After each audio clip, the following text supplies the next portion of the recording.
Pessoal, vamos começar então o debate? Posso começar fazendo uma pergunta para o meu time aqui, ver se meu time vai sair bem? Vamos embora. Quando se fala de frota alocada, um dos grandes diferenciais é a a manutenção, né? Porque fala, pô, tipo, quem tem frota própria é muito difícil controlar a manutenção, e é um dos argumentos que as locadoras usam, que tanto a manutenção preventiva quanto a corretiva, quando está na mão da frota alocada, se você libera toda a estrutura da empresa para pensar no negócio dela. Falem um pouco de como vocês trabalham essa questão da manutenção, não só a preventiva, mas também a corretiva, né, que é um dos grandes dilemas aí em relação à manutenção das frotas corporativas. Quem quer começar? Pode começar. Bom, vamos lá. Primeiro, um prazer estar aqui falando para vocês. Eu acho que a gente pode segregar bem entre preventiva e corretiva.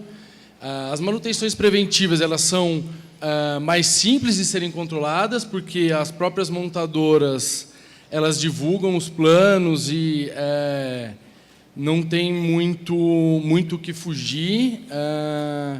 Mas, por outro lado, o controle em cima das paradas é um tema bem crítico, né?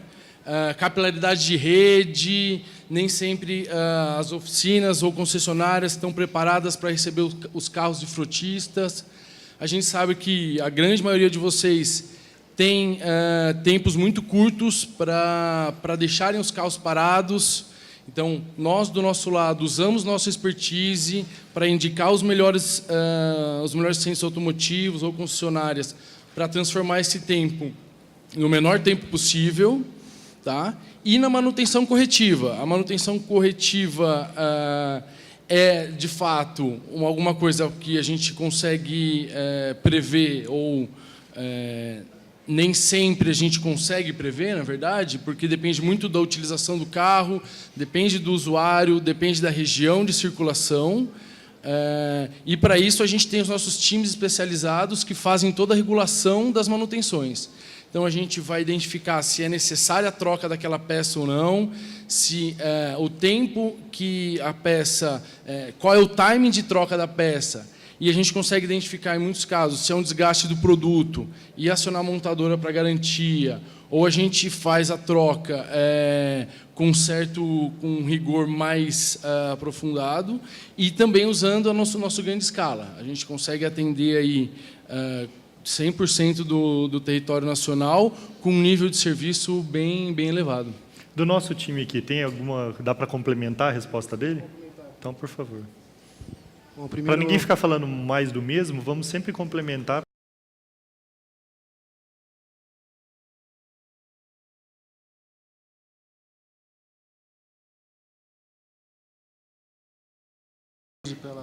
Pelo que você acabou de dizer, pela primeira vez a gente está no mesmo time, né? Então, acho que esse é um ponto positivo. Falar um pouco diferente do que o Mancuso acabou de dizer. Primeira coisa, a gente fala muito que é manutenção preventiva e manutenção corretiva. Bom, independentemente de qual seja, a gente precisa definir o que é uma e o que é outra. Na minha visão, manutenção é uma coisa só. Manutenção é aquele item que está no carro que precisa ser substituído e precisa ser reparado. Independente do que diz ou não o manual do fabricante. Porque o manual do fabricante ele fala para fazer revisões, não necessariamente manutenções. Então, você tem lá, algumas montadoras colocam para checar determinado item numa quilometragem. Realmente precisa fazer naquela quilometragem? Por que não antes? Depende da utilização do veículo. Eu acho que a manutenção, sendo gerida por uma empresa terceirizada ou por uma empresa que faz a gestão própria, depende de quem está atrás, quem está avaliando se é ou não necessário fazer aquele reparo. Quando a gente fala numa concessionária ou numa oficina, a gente tem que trazer um pouco de imparcialidade a essa análise. O usuário, do lado dele, ele quer andar no carro impecável. A gente fala muito de segurança aqui. Do lado da concessionária da oficina, ele que quer vender para você todos aqueles serviços. Mas e aí? Quem tem razão? Então, a terceirização e uma boa frota, uma frota própria, bem gerida, eu diria para você que não tem diferença alguma, Flávio. O que pode ter, como o Mancuso falou, talvez seja um ganho em escala. Mas o importante é gerir bem a sua frota. Você entregou o ponto para ele. É nóis! É nóis! Vocês já perceberam? Depende de quem faz. Só que brincando. Não. Você foi muito Tem coerente na sua um resposta. fechamento. Ah, tá. Qual é o fechamento? Nossa empresa, então é para briga? Eu vou tirar a gravata e colocar na cabeça aqui, que nem o Rambo, a gente vai ficar... As empresas que fazem terceirização de frotas, elas só fazem isso. Elas não fazem mais nada. Então, teoricamente, e aqui eu digo bem teoricamente, nós somos uns especialistas na gestão da frota. Nós estamos totalmente focados em trabalhar com a terceirização, manutenção, seguro, trazer ganhos em escala, trazer novas tecnologias, porque essa é a nossa expertise. Não quero dizer que nas empresas que fazem a gestão própria não tem isso, mas ela tem que carregar muito a estrutura dela para poder ter eficiência, que eu tenho certeza que vocês possuem. Legal. Legal. Então, Agora vamos lá, seguinte. daqui a pouco eu volto com uma pergunta Vamos para o lá. Dairi, que ele começa. Continua A aí. equipe aqui da frota própria é nocaute. Eu, menos do que isso, não vou aceitar, beleza? Sobre o mesmo tema, gestão e manutenção da frota, principalmente aquela que é espalhada no Brasil. Já Como é que passou a vocês bola. gerem frota espalhada no Brasil inteiro, a Vamos lá, manutenção? Paulo. Boa tarde, obrigado pelo convite. Sobre esse tema, nós do Grupo CCR, nós temos espalhado Bahia, Rio de Janeiro, Paraná, São Paulo, Mato Grosso do Sul. Nós gerimos, a nossa operação é muito diferenciada, tá? Que nosso principal foco é atendimento em rodovia. Temos os veículos pesados, médios e temos veículos leves. Nós temos toda a nossa gestão de veículos próprios. Tivemos no passado frota alocada, mas há 5 anos atrás foi feito um estudo e optou-se pela frota própria. Nós temos um time realmente, hoje, de 57 pessoas espalhadas. Nós temos um centro de gestão de frotas em Jundiaí, onde nós controlamos toda a manutenção, abastecimento, documentação, seguro, leilão, pneus, tá? Então, nós temos pessoas especialistas no nosso time para cuidar dessa parte. E o nosso ponto focal aqui é o custo por quilômetro, tá certo? Uma coisa que realmente eu acho que é para valer a pena ter frota própria.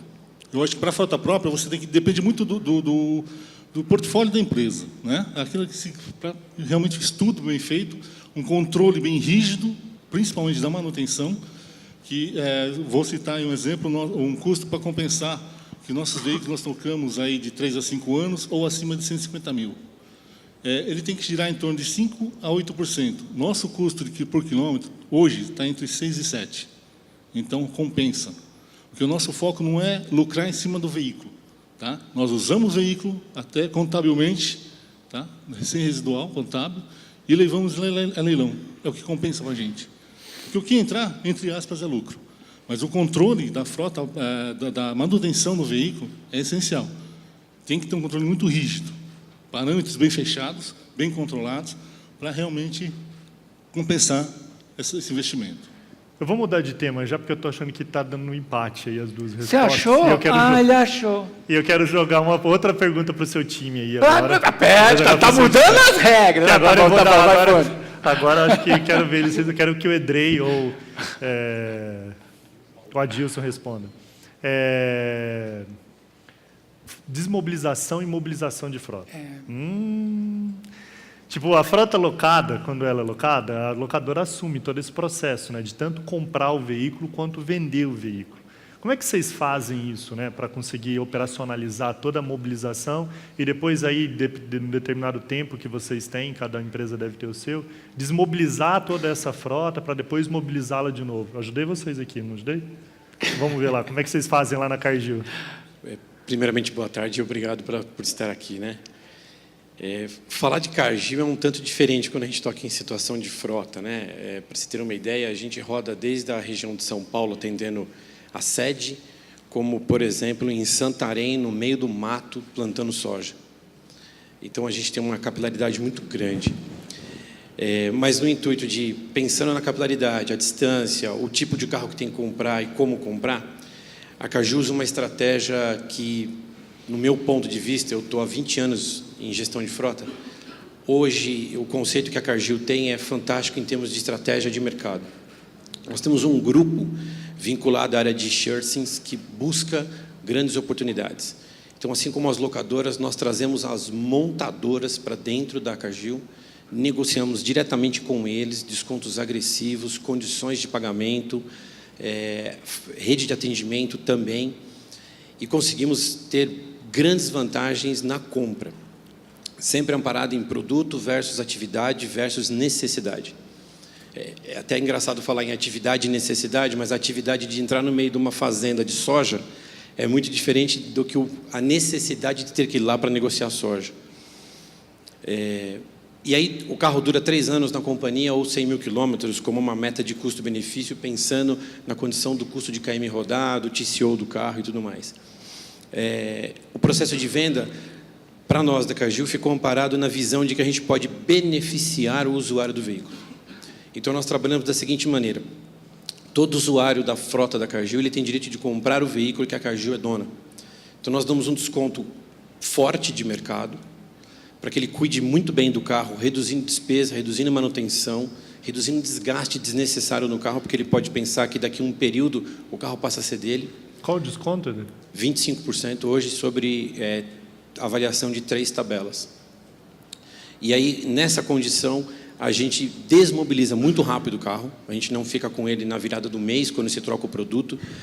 E um outro fator que a gente criou internamente, olhando o mercado, quando começou a crise em 2008, na questão de venda de automóveis, etc., a bolha de financiamento de carros principalmente, nós criamos uma estrutura de leilão interno.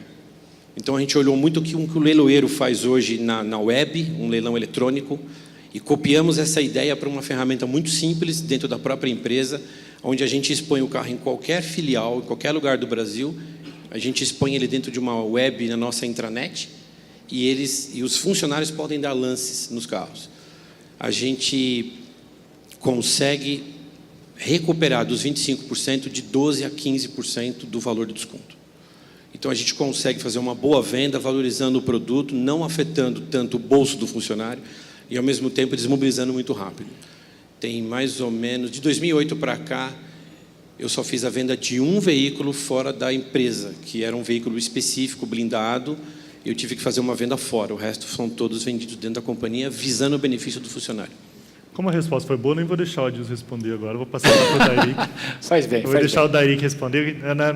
Como locador aí, quais as vantagens, né? Porque nem todo mundo tem um planejamento, né, e já uma política bem estruturada e bem definida como a Cargill. Quais são as vantagens no que tange a mobilização e desmobilização? Vou lá. Primeiramente, boa tarde a todos. Prazer para nós estar aqui participando do debate, né? Debate de alto nível. Falando em mobilização e desmobilização, bem como você puxou, Flávio, como o Ricardo também comentou, é possível fazer, bem feito, né? Basta empenho, dedicação, tudo isso que a gente já observou aqui um pouquinho pela manhã.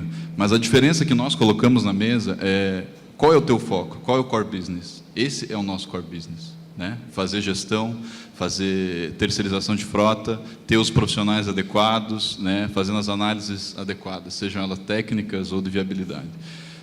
Obviamente, a Cargill é um belo exemplo de como as coisas bem feitas dão um bom resultado, mas ainda não é uma realidade do mercado. E que acho que é o principal argumento nosso aqui como gestor e terceirizador de frota é justamente isso, deixar o cliente focar no core business dele, deixar quem é especialista pensar, buscar inovação, trazer resultados para que o cliente foque naquilo que é o negócio dele, né? Acho que esse é um dos nossos maiores lemas quando se fala em terceirizar versus fazer a gestão própria. Legal. Tem para a próxima pergunta já? Ou... Eu entrando um pouco, né, no que foi discutido ali, eu concordo, né? Eu brinquei com você com relação... É verdade, né? Para cada caso é um caso. E quando você cita, né, de que não é o business, né, esse é o trabalho de vocês, quer dizer, eu meio que me rendo um pouco à história da alocação, porque eu, por exemplo, sou assim. Eu acho que se eu não sou especialista naquele negócio, eu ponho outra pessoa que tenha, né, a condição de fazer. No entanto, conseguimos enxergar aqui, sendo um pouco repetitivo, de que quando a empresa pega aquilo e ela, né, acaba fazendo aquilo como um business, a coisa acaba tendo aí um ótimo resultado, né? Agora, vamos lá. Como é que a frota própria lida com sinistros? Falar de sinistros aí. Boa tarde. Eu percebi que a pergunta machucou. Vocês sentiram? Ele já começou a Os derrotar. três, um olhou para o outro, ele já deu uma Foi no mexidinha na estômago. cadeira. Acho que eles falaram ferrou agora. Machuquei um pouco. Não. Boa tarde, meu nome é Adilson, sou gestor de frota do Grupo CIMED, indústria farmacêutica. Essa questão do sinistro aí, para a gente, por exemplo, nós temos uma frota de aproximadamente 250 veículos, mista, entre veículos de passeio e alguns veículos utilitários. Para a gente, essa medição de sinistro, por exemplo, ela é muito baixa, porque nós temos um índice de sinistro muito pequeno. Tanto que isso, na nossa questão de frota própria, a gente utiliza até como barganha para negociar com as seguradoras da renovação de apólice. Então, a gente tem um trabalho de divulgação, de conscientização também no trânsito. A gente reformula o tempo todo a política de frotas. A gente trabalha legal essa questão de que o colaborador tem que ter a ciência, o cuidado com o veículo, até porque a gente faz a mesma coisa que a Cargill. A gente apenas 3 sinistros, onde foram 1 de colisão, 2 de furto, né? E colisão mesmo, vamos considerar colisão simples, tá? Que utilizou até franquia, eu tive 3 casos. Então, é muito baixo o meu número para mim ter que comparar com a realidade de uma locadora. Talvez os meninos aqui que têm um número de frota maior, de repente eles enxergam isso. Mas eu acho que é possivelmente fácil até de quem tem frota própria administrar isso daí, porque, como eu estou dizendo, se a gente trabalhar essa questão de conscientização da turma que está na rua com o veículo, tomar alguns cuidados que garantem a segurança dele, naturalmente o índice de sinistralidade vai ser muito menor. Então, só uma outra coisa, nós pagamos sempre o reembolso de estacionamento. Isso aí é uma coisa que a gente fala, não deixa carro na rua, paga estacionamento, a gente reembolsa. Entendeu? Porque é uma forma que também evita muito o furto. E o que encarece a renovação de sinistro, uma das coisas que encarece muito, é exatamente o furto, porque você perdeu o bem, né? O seguro tem que reembolsar. Né? Legal. É mais ou menos isso daí. Muito bom. O Deboli quer fazer um comentário sobre esse tema? Tá difícil o pessoal baixar a guarda ali, né? Você vê que eles estão assim, não está difícil você entrar onde. Né? Na minha visão, na minha ótica, a gente tem que separar o sinistro em 2 lados. O sinistro do ponto de vista comportamental e o outro, o sinistro do ponto de vista custo. O que isso quer dizer? Do lado comportamental, acho que vocês, todos aqui, ou pelo menos a grande maioria, já conhece o Roberto Manzini. Roberto Manzini, quando eu conheci ele falou uma coisa, eu tive a oportunidade de fazer um curso com ele, e ele me disse, todo sinistro, em teoria, ele pode ser evitado. Então, aí entra o comportamento. Mas o comportamento tem a ver também com a educação. Né? Os nossos condutores, né? As pessoas que estão dentro da nossa frota, vocês, indústria farmacêutica, tem indústria de agrobusiness, etc., e todos vocês também, vocês são responsáveis por esses condutores. Se vocês não olham como está a sinistralidade da sua frota, vocês não estão educando as crianças de vocês. Então, a informação, realmente, a informação é tudo. E é com essa informação que você vai educar os seus profissionais a como eles vão conduzir. É por isso que na sua frota você tem uma sinistralidade baixa. Você tem lá deve ter uma política de frota bem desenhada, você conscientiza os seus condutores, mas aquela empresa que não olha para isso tem uma sinistralidade alta. E aí a gente entra no segundo componente, que é custo, como você mesmo disse. Poxa, meu grande poder de barganha junto às seguradoras é o quê? Poxa, eu tenho a sinistralidade baixa. Como uma empresa terceirizada, o que nós fazemos? Compensa ou não, do ponto de vista financeiro, você contratar um seguro. Vai depender do tamanho da sua frota, vai depender da sua sinistralidade, vai depender de quais são as ações que você tem junto aos seus condutores. Pode ser que não seja nem necessário você contratar um seguro de casco, por exemplo, contrate apenas o terceiros. Isso aí você começa a entrar um pouco mais a fundo na parte comportamental e também na parte dos custos. Tudo tem que ser avaliado. E tem que ter pessoas competentes por trás para poder fazer essa análise. Vou fazer uma última pergunta agora aqui. Claro. Eu queria só complementar um pouco do que o Deboli falou. eu acho que é nessa hora que vocês que possuem frota própria podem usar a nossa expertise. A gente pode passar melhores práticas para vocês. Flávio, aqui está meio injusto aqui, porque tem 3 empresas que muito organizadas, que Vocês pela queriam nossa que eu tivesse experiência colocado alguém mais não organizadinho, representam né? o mercado de frota própria, mas são nesses casos em que a gente consegue melhores práticas de política de frota, que a gente consegue identificar segmento, tipo de utilização, perfil do condutor, idade média. A gente consegue barganhar e usar também essas informações para ir nas seguradoras, para conseguir palestras de direção consciente, cursos de direção defensiva. O César até é um dos nossos parceiros em algumas ações dessas. E aí não visando só a sinistralidade e o custo, visando a integridade física, que a gente acabou de ver uma palestra super interessante nisso. Então, eu acho que a principal contribuição que as locadoras dão é usar a nossa expertise para que vocês consigam pegar as melhores práticas de mercado e adotar para as frotas de vocês. Eu vou tentar pegar eles agora com uma pergunta, tá? Vamos ver se eu consigo. As locadoras, cada vez mais, elas estão investindo não mais na entrega do carro, né? Até anos atrás, elas alugavam um carro e fim de papo. Hoje, elas estão investindo em serviços. Cada vez mais, as locadoras estão desenvolvendo novos serviços para ajudar as empresas a fazer uma gestão mais ampla da frota, não simplesmente do carro. E, para isso, elas estão usando muito de tecnologia. As locadoras hoje estão fazendo plataformas de integração de dados, para gestão de indicadores, para tentar promover cada vez mais dados consolidados em relação a toda a gestão da frota. Como que vocês resolvem esse problema sem a locadora? Escolha um de vocês. Se você tem 1 minuto, se vocês quiserem conversar entre vocês para decidir quem vai enfrentar essa agora. Vai ser o Milton? Fechou. Você vê que aqui nós briga para bater. Quem vai bater? Bom, vamos lá. tô brincando. Como gestão de frota própria, nós estamos, vamos falar de veículos leves, são 600 veículos. Tá? Nós usamos toda a parte de integração com abastecimento, manutenção.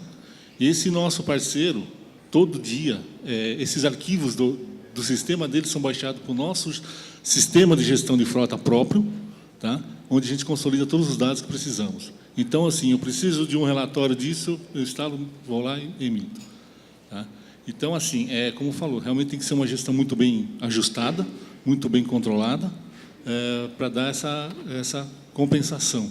Nós temos toda a parte de rastreamento, né, também, tudo já integrado nesse sistema. Então, toda essa parte você pode de parâmetros restritivos para controle de frota nós temos. Mas, assim, não é fácil, realmente não é fácil. Esses colaboradores que eu tenho de 57 são espalhados nos seus postos. Na central, nós somos em 10 para cuidar disso tudo, de toda a gestão, desde a compra do veículo. Quantas pessoas, né? No total, 57, tá? Com os nossos postos avançados, mas na gestão principal, onde faz realmente tudo acontecer, somos em 10. Porque lá nós fazemos uma gestão desde a compra até a entrega prontinho para operação e venda. Tá bom. Né? Quer complementar, Edrei? Queria complementar com o seguinte. Na verdade, ter ou não a frota alocada, lógico, é uma posição da empresa com relação ao mercado que ela vive.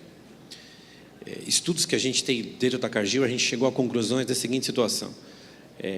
Pode parecer brincadeira, mas a minha equipe tem 3 pessoas, 850 carros. A gente consegue saber o custo do quilômetro rodado, a gente consegue saber que um carro que roda de 100 quilômetros a 1.500 quilômetros não vale a pena nem ter frota própria, é melhor reembolsar com quilômetro rodado. De 1.500 a 3.000, 3.200, frota própria, quilômetros por mês. Acima de 3.500 quilômetros por mês, frota alocada, uso severo. O Paulo falou uma coisa interessante. Hoje, o que é fantástico que a gente tem hoje para a gestão de frota é tecnologia e players que possam ajudar na gestão. Isso é fantástico. Sem sombra de dúvida, a gente consegue mobilizar informações rápidas, de modo prático e muito bem configurada em termos de que tipo de relatório, que tipo de KPI eu preciso ter, porque os meus indicadores afetam tais situações. Eu, por exemplo, lá na Cargill, nossos carros não podem passar de um dia parado em oficina. E a gente tem conseguido isso através de gestão integrada. Alguns que me conhecem aí sabem, por exemplo, que a Cargill não controla custo de quilômetro rodado por combustível. uma empresa totalmente maluca nesse sentido, em termos de falar assim, você não tem um cartão de abastecimento? Não, não tenho um cartão de abastecimento. Faz falta para mim hoje, claro, com uma visão mais apurada do assunto, mas eu consigo saber o consumo do carro de uma outra maneira. E a telemetria que ajuda demais a gente a apurar a situação do carro e trazer os dados para compilar ou bater com dados de oficina, dados de relatórios e tudo mais. Então, isso faz diferença. A tecnologia é em favor da frota. E a locadora, o que ela pode falar sobre isso? Bom, eu acho que esse é um universo, um tema muito grande. Gestão de frota, acho que a gente está evoluindo ao longo dos últimos anos. Acho que a tecnologia faz parte hoje, né, da realidade de todo mundo, smartphone e telemetria é uma coisa que todo mundo está falando mais, né? Começou lá na Fórmula 1, competição, usar isso em prol da melhoria. Eu acho que o grande ponto aqui da evolução dos últimos tempos, particularmente na Ouro Verde, nós temos investido significativamente em tecnologia, TI, e é um desafio sempre, porque você está fazendo investimento e o mercado, né, já está demandando coisas novas, tecnologias novas estão em desenvolvimento. Eu acho que o grande segredo, eles citaram bem, é a integração, né, mas não puramente a integração. Eu acho que primeiro um estágio onde não se tinham dados confiáveis ou não se tinha dados. Aí agora a gente começa a ter dados. A ferramenta de combustível fornece, a telemetria fornece.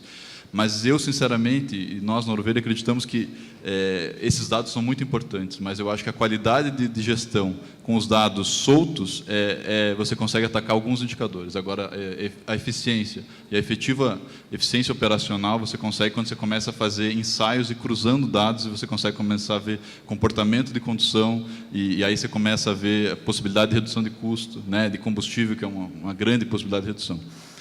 Mas realmente é um desafio lidar com tantos dados, informações. Dados são uma coisa, informação é outra, e o que você faz com elas é outra coisa mais desafiadora ainda, né? Tem que ter gestão, e isso acho que do lado de cá ou do lado da frota própria, se não tiver gestão, se não tiver política de frota, se não tiver ação, incentivo, às vezes punição, é muito difícil evoluir. Os nossos cases bem construídos com os clientes dependem efetivamente da ação do gestor ou da empresa, né, que é a contratante dos condutores, que tem ação hierárquica sobre os condutores.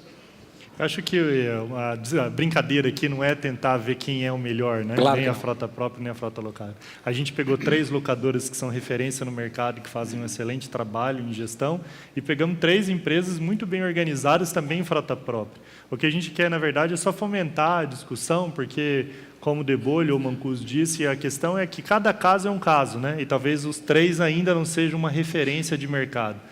Ainda tem muita empresa que depende da locadora, e as locadoras estão investindo cada vez mais para oferecer mais serviços e mais tecnologia para ajudar as empresas a terem foco no seu próprio negócio, né?